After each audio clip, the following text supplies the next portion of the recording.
Why do you say that, Father? You aren't afraid, are you? No, but I respect some of the superstitions of others. Often they are founded in fact.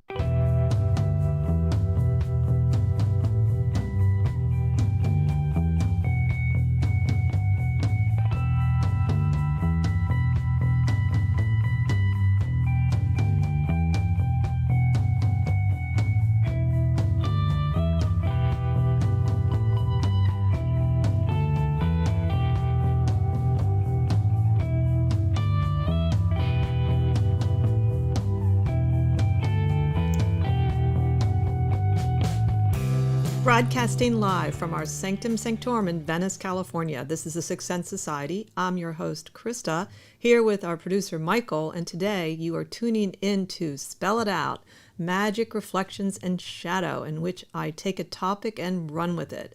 So today I'm going to be looking at the U.S. astrological chart again, but particularly looking at the Aquarian moon and reviewing a little bit of the Pluto return, which I've mentioned in long ago in the cosmic weather episodes. So we'll be talking about that. And before we get started, Michael has a few announcements. Hi, everybody, and welcome to our show. And this is episode number 99. Next week will be our 100th episode, so we're pretty excited about that. And we have a great guest for that, which will be one of our fan favorites, the occultist Lon Milo Duquette. And he'll be back to share his wit and wisdom, and so join us for that. That's going to be a lot of fun.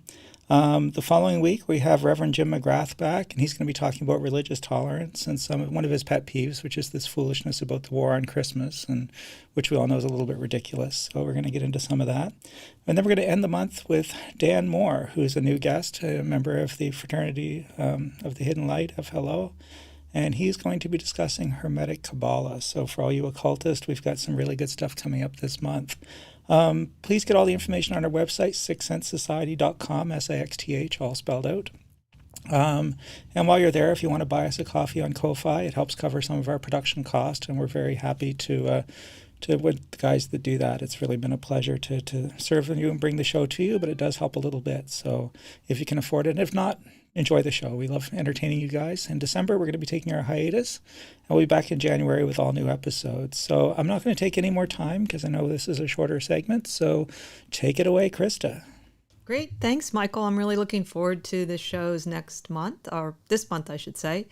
So when I decided to pick the topic for this show, it was because it is a huge election this year for the United States. We're all sort of really nervous, excited, and anxious about it. So I decided that it might be a good time to continue my own observation of the United States chart. Before we start, I will say that the last 2 days I really felt a more light energy enter into the world, at least in the United States. I felt more hopeful than I've felt in a long, long time. And I really think it has to do with the voter turnout being already at record numbers. So I feel that people are fighting back, and that really has inspired me. No matter what the outcome, I feel there is a shift in consciousness about what we're willing to do as individual voters. So please, everybody, your vote matters so much. It always matters, but it really matters this year. So please go out and vote. And I think a lot of people are doing that. So when I look at the United States chart, now there are different charts, and the one I use has the ascendant as Sagittarius at 12 degrees 21 minutes. It's the number 1 in the Astro Data Bank. And it's close to the Sibley chart. There's just about a 1 degree difference. If you're interested in other charts, I would suggest you go to the astrology podcast. There's a show there where I forget the name of the person, but you can find it. It's a great show anyway. And this one astrologer is a woman who goes through all the different possible charts for the United States. And there's no right or wrong, but this one that I'm using has a lot of arguments that fit the chart. So I'm not going to go into that today, but that's the one I use, and you can get it at astro.com for free. I was going to do a visual, but since we're also a podcast, I'll just talk about where things are. So what I wanted to do is first kind of remind people that we are, as a country, moving into our first Pluto return since forming the United States. And so that's doesn't happen to a person because it takes 248 or some such number for Pluto to return to the natal position.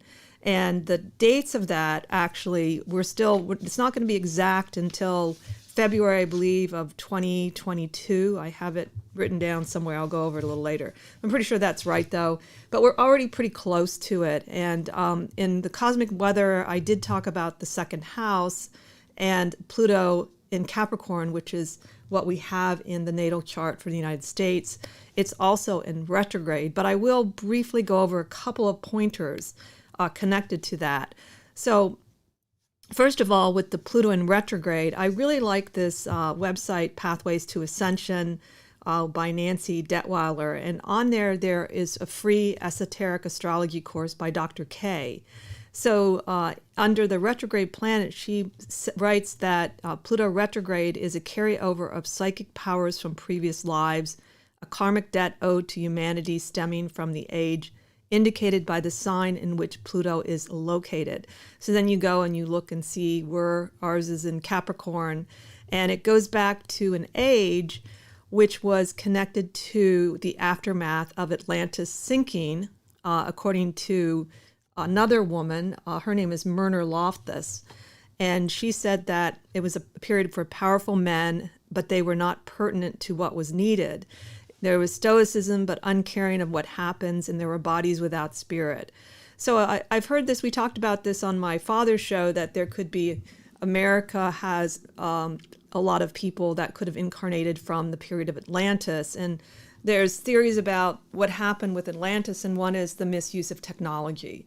So we owe a debt, according to the astrological chart of United States, in the area of the second house, which has to do not only with money and finances, but with how our resources and how we utilize resources and our values. So I really think it's very pertinent when you think of what's been going on, where people are questioning even more so collectively our values and the history behind it. But in the metaphysical world, you would just take it a little further than even, a couple hundred years to the sort of metaphysical history. So that's one theory.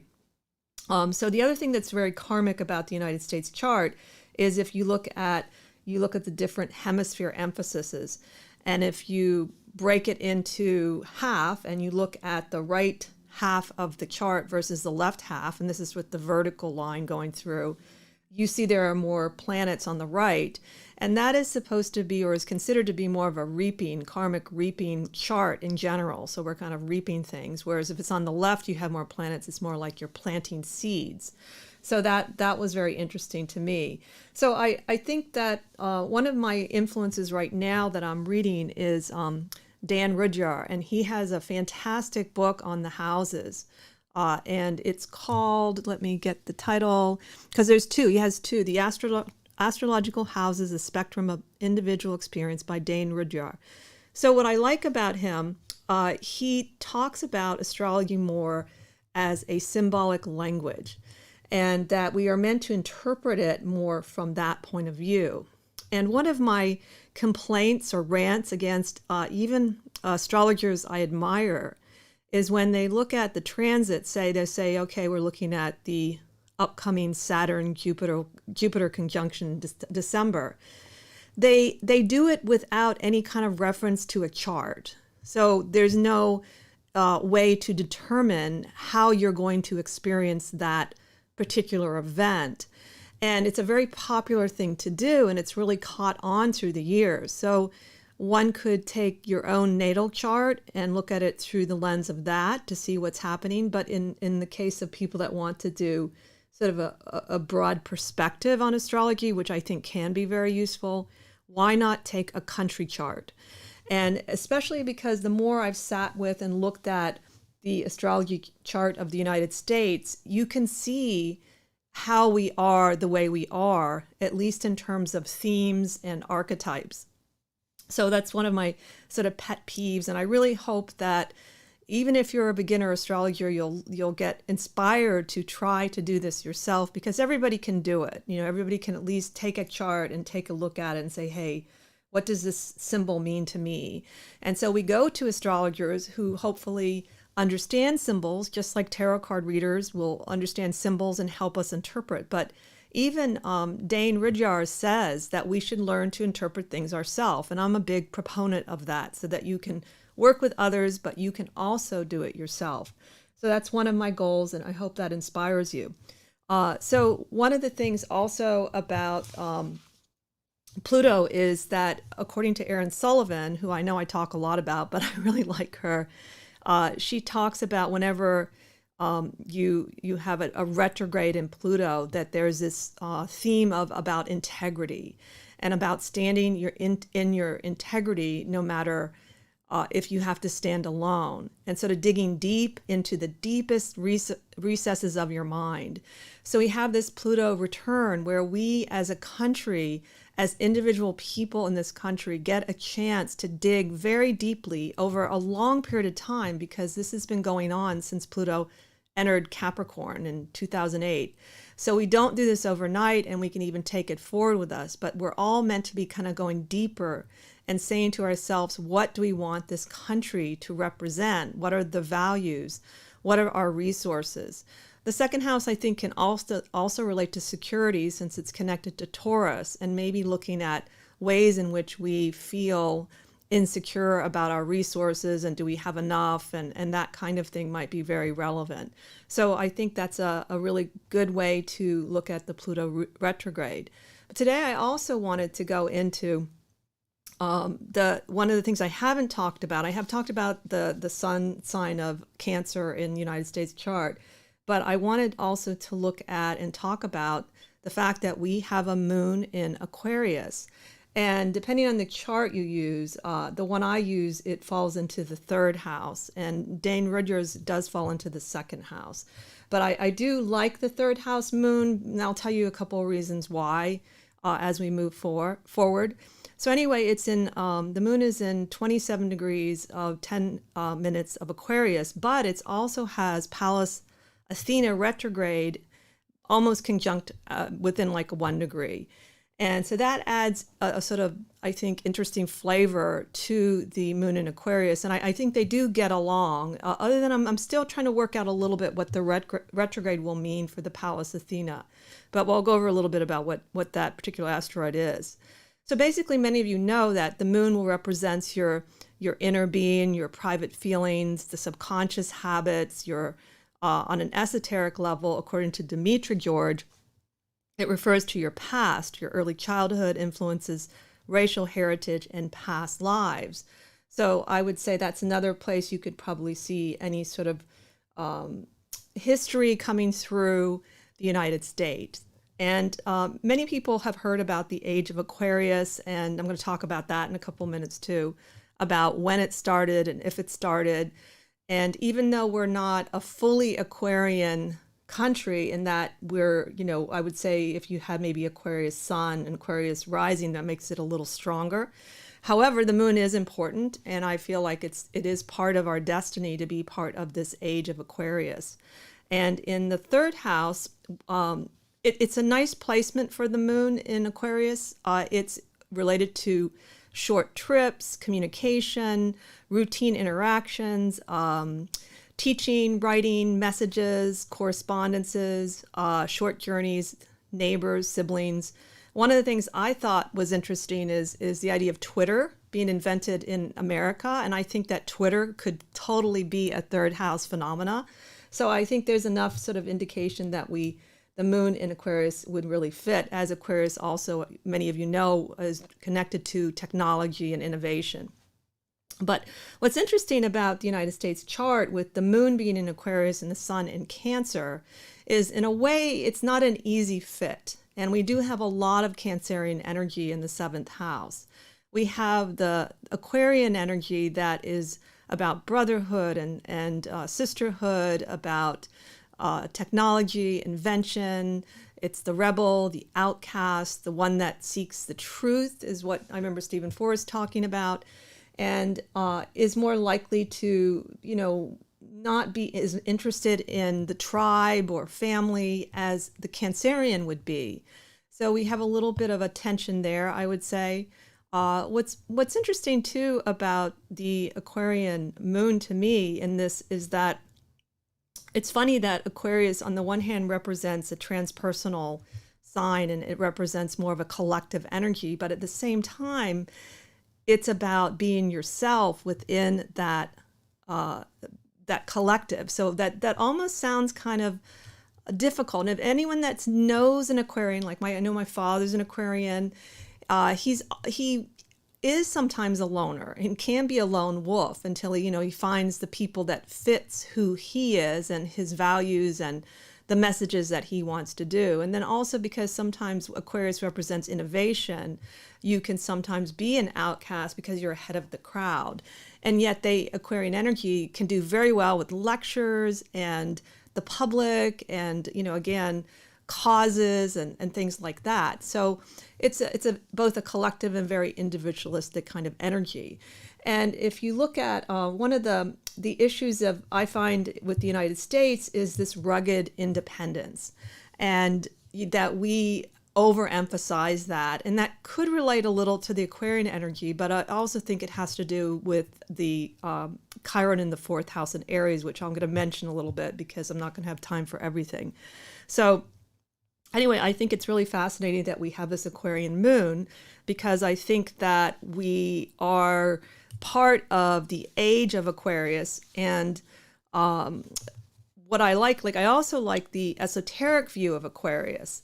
And you'll get that mostly through the Theosophists. If you sort of Google esoteric astrology, you'll see that seems to be part of what they see astrology moving towards. And as a result, there are changes even in rulership. So, for instance, the esoteric Aquarius, its esoteric ruler is actually Jupiter, and normally we see the exoteric ruler is what they call is Uranus or Saturn. And I like that they each in the sort of esoteric astrology, they have these sort of little phrases they have for each of the signs. And for Aquarius, it's the water of life am I poured forth for thirsty man. So it's quite beautiful. And then getting back a little to the idea of what a chart really is about. The idea of the chart is that we think about it, we look at sort of the symbolism, and then we look at sort of how to work with the energies of the chart, which is something that Dane Rudhyar was really big on, and as well as the fact that he started calling astrology more of a person-centered science rather than location-centered. And he has really interesting arguments about that in the book I mentioned in the beginning about the houses. So I would say that for me, with the Aquarius moon, I would say that we, as part of what we're meant to be doing as a country, does involve a lot of innovation. And then you think about it with technology, we are definitely doing that. And then I think at some point, because of the Pluto in Capricorn, it's the, sort of how we use this technology is going to determine whether or not we're going to repeat what happened, if this is true, with Atlantis, if we are going to destroy ourselves through technology, or are we going to take technology and apply it to our sun sign, the Cancer, in the 7th house, and sort of say, hey, we're doing this to actually help other people and to give this in a way that benefits everyone. Because we also have Jupiter in Cancer, which is interesting because that is supposedly the esoteric ruler of Aquarius. It gets kind of complicated. But one of our, I think, going back to the idea of the rugged individualist, I think that is an issue we have to really deal with. And I don't think that we can go back to sort of a tribal consciousness with which is the Piscean age. So from what I can tell from most people, I would say that at least more than 50% of people think that the age of Aquarius is not here yet, but we're in the transition. There are some people that think that we have already started it. But basically, the age of Aquarius, the reason they don't know when it starts because they don't know when Pisces started. So they know how long an age is, but they don't know when, often it starts. So one astrologer, Philip Lindsay, said we are between Pisces and Aquarius, but the transition began actually in the 1700s when Uranus was discovered. and that there's a 500-year cusp and we'll be fully into Aquarius in 2200. Then William Metter also thinks we're in a transitional period, which leads to heightened polarization. And it's now that's an interesting point I did want to bring up. He says that that's a natural byproduct between two great forces, and we won't be fully into the Age of Aquarius, according to him, until 2117. So it's a little bit less than Lindsay's. There's Rudolf Steiner, interesting enough, he predicted it way in the future. It's like 3,573, and I don't know why, but that one was way ahead. And we have also Dane Rudhyar, and he predicts it actually within this century, 2062. But as I said, some people think it started in 1930, some a little bit earlier. But I feel like we're in the transitional period because there's still a lot of tribalism. We still have a lot of, the religions really still have a lot of power when you think about it, which is a Pisces concept. We still have that kind of religious fanaticism, but we obviously have a lot of the Aquarian energy, particularly with technology and people wanting to be more themselves and accept things that were not acceptable under the Pisces age. So I think you can safely say you're at least in the transitional period with the Age of Aquarius. So, one of the things, as I said, that William Metter said about this age, and I think this is important because of this election, is this divisiveness is not a short-term thing. It's not a short-term phenomena. And that is because we're transitioning into quite a different world. And evidently, when we are fully transitioned, there will be much more obvious of a paradigm shift. And so though Donald Trump represents probably a symptom more than a cause, just because if hopefully he is not reelected, I think this divisiveness is still going to continue in some form unless we begin, each of us, to look deeply into our own psyches. And it is helpful to, if you want to understand, let's say, certain trends in the culture, whether it's fashion or political, to then maybe look at how you would operate within the astrological chart. So for instance, I do have a lot of Cancer in my chart. So there are things I know I can relate to with the pulse of the United States because I have a lot of similarities, actually. I have Aquarius rising, there's Aquarius moon, just by happenstance. So I think it's important we all start taking the time to dig deeper into our psychic world, our psychological world. And this is actually part of the root of the problem in the United States with Chiron and Aries in the fourth house. And the fourth house is such a tricky house. It's the deepest house in the chart. And although it does on the outside represent home and the end of life and real estate and family, it is also our deep psychological world. And I think we're at a point that no matter how much activism we do, if we don't really start digging into the psychological aspects and the shadow aspects of projections, we're not going to be able to evolve consciously into a different paradigm. We will end up repeating some of the same problems. So again, that doesn't mean one should withdraw from the world, but taking the time to do it at times and maybe on a regular basis, I think would be very important. Because I think that concept of the rugged individual is more connected to the Chiron and Aries. If you think of Aries as, that's part of its lesson in a way, is to be an individual no matter what. And it's a cardinal sign and it's fiery and it doesn't matter what people think about me. Well, since it's Chiron in that area, that's where our wounds are. And our wounds as a country, I think, are in the foundation itself.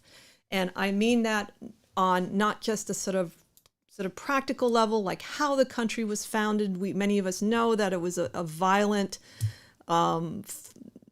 event. If you think about it, we've often used violence to continue to work with our country's growth. And is this really where we want to keep going?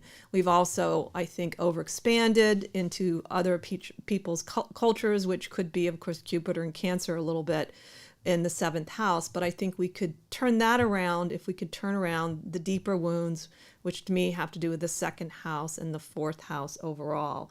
So at some point, I'd like to go deeper into the Chiron and Aries, because United States chart is really fascinating right now. Not only do we have this Pluto return coming, but we have roughly, I have to get the exact times again, but we have a Neptune opposition that's developing. And then we have the Chiron return in the US chart. It gets close in July of 2023, but it will be exact in the April 2024. So below the horizon in the chart is considered to be more subconscious. And as a result, I think that's where you get some irrational things that we don't collectively understand, because we haven't, like Carl Jung said, we haven't truly dealt with the shadow.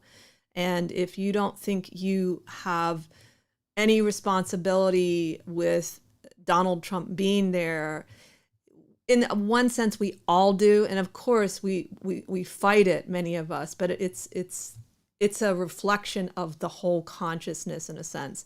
So to me, if one person begins to change the consciousness, that is very powerful, and it will have an effect on everyone. So that's why even one person working on themselves is very important. And again, this is not to say you don't, go out there and vote. Absolutely you do. You go out and do activism. But I would really advise people to start integrating that more, particularly in the next 2 to 3, 4 years in this country anyway. It could make a huge difference in how we react, how we don't react to things. With that Aquarian moon and Twitter, we're just, sometimes when we tweet so quickly, it's cold and unfeeling, and we don't really look at the responsibility we have to the effect we have on other people. And I think that's very important, because again, these technological things are going to get bigger and broader because we're going into the age of Aquarius. And the other thing that I really hope we really think about is that concept of truth, and how Aquarius ideally wants the truth. And one of the disappointing things in this country, it has been the amount of lies that people believe. It's not easy to find the truth, whether it's just the truth about a story, the truth about ourselves, but I really feel it's the right time to be seeking the truth, and to, as much as possible, then communicate things truly, and not for an effect or as a reaction to things. Again, that could be related more to the Cancerian side, reacting to things emotionally, or maybe out of fear, which as a Cancerian woman, I can tell you is something that I've had to deal with a lot in my own lifetime, is overcoming all kinds of fears. But we can do it because we have the means to do it. And we also have a Sagittarius ascendant, which is about freedom and about philosophy. It can get kind of pompous, I think. But I think that can, again, be something that will lead us into a future that is more inclusive of everybody. So I think that's about it. I did want to mention a couple more things. Transits to watch. I'm not doing a show in December, but I'm sure you can get a lot of information on some of the. December has a very powerful event because Jupiter will be moving into Aquarius on December 19th. At 8:07 a.m. Pacific time, and Saturn moves into Aquarius a little bit before that on the 16th at 9:04 Pacific time, and they will be conjunct on the winter solstice in the signs of Aquarius, which has not happened evidently for quite a long time in those signs, those two signs. So that's going to be a very powerful symbol to look at and to evaluate. And I hope that you all go out and vote if you haven't, and thank you all who have voted. And please, everybody, please wear your masks. We're moving into the holiday season, and we want to contain this pandemic. So thank you all for listening. I hope you get through this week in a peaceful, safe way, and I look forward to seeing you next week as we continue to explore the esoteric and the obscure together.